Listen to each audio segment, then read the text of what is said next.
Hi, today I'm going to show you some signs for some animals. And there are a lot of animals. So for today, we're going to do pets. The sign for pet is kind of like you're petting a little animal on your hand. And farm animals. Sign for farm, you have your open hand, put your thumb on one side of your mouth and the other side of your mouth. It's sort of like the crops that you might grow on a farm, and you're going to eat them. So farm animals. So for pets, we have, and I've got some little animals I'll show you up close. So here is a cat. A cat you can do with one hand or two, and you show like your little whiskers of your cat, and your other fingers stay up out of the way like little whiskers. So that's a cat. And a lot of you probably have a dog, and the sign for dog is you kind of slap your leg. Oh, I forgot to show you the dog. There's my little dog. It's very small. For dog, you kind of slap your leg and then snap your fingers, or you can do just the snap part or just the leg part. Pretty much most of the kids I know tend to just do the leg part, so I usually teach that if you've got pretty young kids.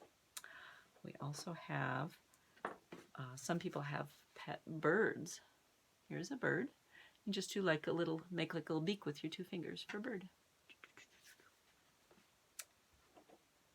And some people have a pet fish. And fish, you just make your hand into a fish and it just swims along like this. That one's pretty easy. Another animal you might have as a pet or on a farm is a bunny rabbit. This is my little puppet bunny.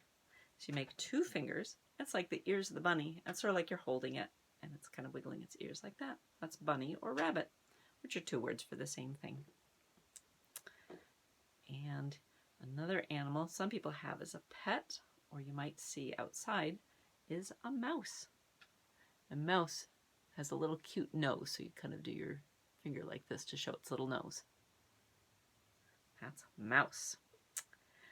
And some other more farm animals. I have some chickens here. And chickens, you start like you're going to do bird, but then you go down to the ground like this, because chickens like to peck on the ground like that. If instead of doing one finger, you use two fingers like that, that's the sign for duck. Here's my little duck. Quack, quack, quack. So and ducks have a little bit wider bills. That's why you have two fingers instead of just one. And that's duck. Another animal that's a little bit like a duck is a goose. Here's a goose. And the sign for that, you just kind of make your head into like the head of a goose. And your long arm is like its long neck. And you can go kind of make it walk along if you want like that for a goose. And our last animal like this that I have for today is a turkey. You can see our little guy like that. And turkey, you make these two fingers like a letter G, and you make it hang down from your neck. A turkey has a wattle, something that hangs down. And you might have a turkey on a farm, or you might see one outside. In Vermont, often we have. Vermont, there's a lot of turkeys that live outside. Then we have, here's our next animal. Here's our farm animal, a horse. For horse, you have your two fingers and it looks like the horse's ear. And you can either just go like this, or you can wiggle them a little bit.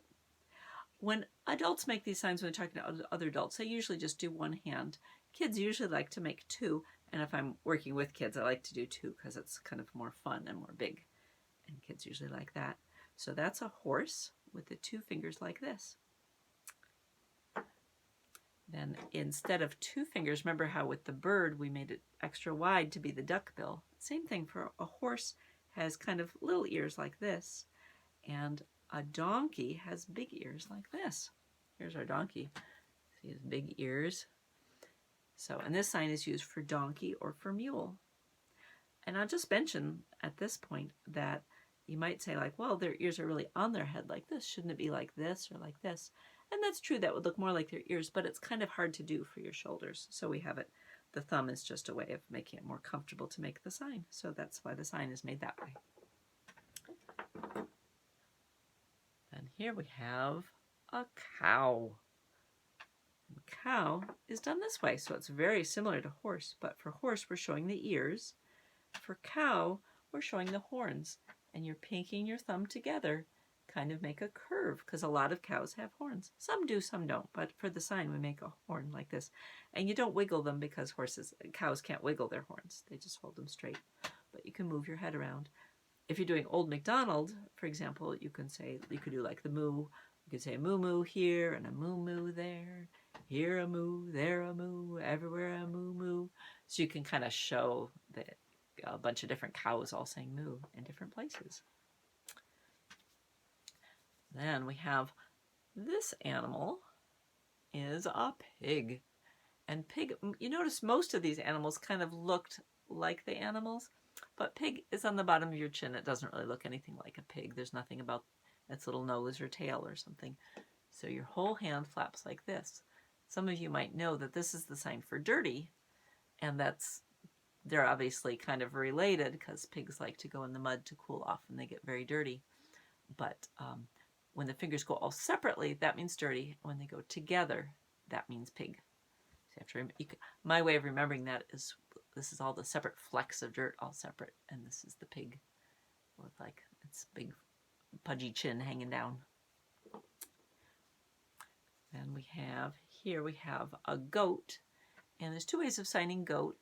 I find it's easiest for kids to do this one, which is sort of like a beard hanging down and then coming up like this. So that is goat. And I will say for some of these signs, there's often, some animals have two different ways of signing them. I'm just showing you one way today because that's simpler. But if you look it up, you might see a different sign. But we often have two different ways of saying a word in English. And it's the same in signs. Sometimes there's two different signs or even three. So here is our last animal for today. This is our sheep. And sheep, most of the animals we pretend we are the animal. Remember with dog, we pretend like slapping your leg is sort of like you're calling the dog, say, come here. And sheep is sort of like that. One thing we do with sheep is we shear or cut their wool off with some big kind of scissors. And if you kind of run your scissors up your arm, that's how you're going to cut the wool off to make a sweater. So, and I'm not going to do Old Macdonald today, but I'll show you a couple signs you can use if you want to sing Old Macdonald. This is old, with like showing a long beard like this. You can say Old Macdonald had a farm. And so you can do the old and the farm just for short if you're doing sign-supported speech. And then if you want to do the letters, you can practice those with my ABC video, E-I-E-I-O. And on that farm, he had a duck. And you can do the letters again. And then do the quacking or the mooing or whatever by just doing the animal sign and kind of pretending you're the animal. And that's really all the signs you need to do a version of that with sign-supported speech. All right, well, I hope you enjoy doing those signs for all those animals. And maybe you'll see some of them in your house or on a farm. All right, bye-bye.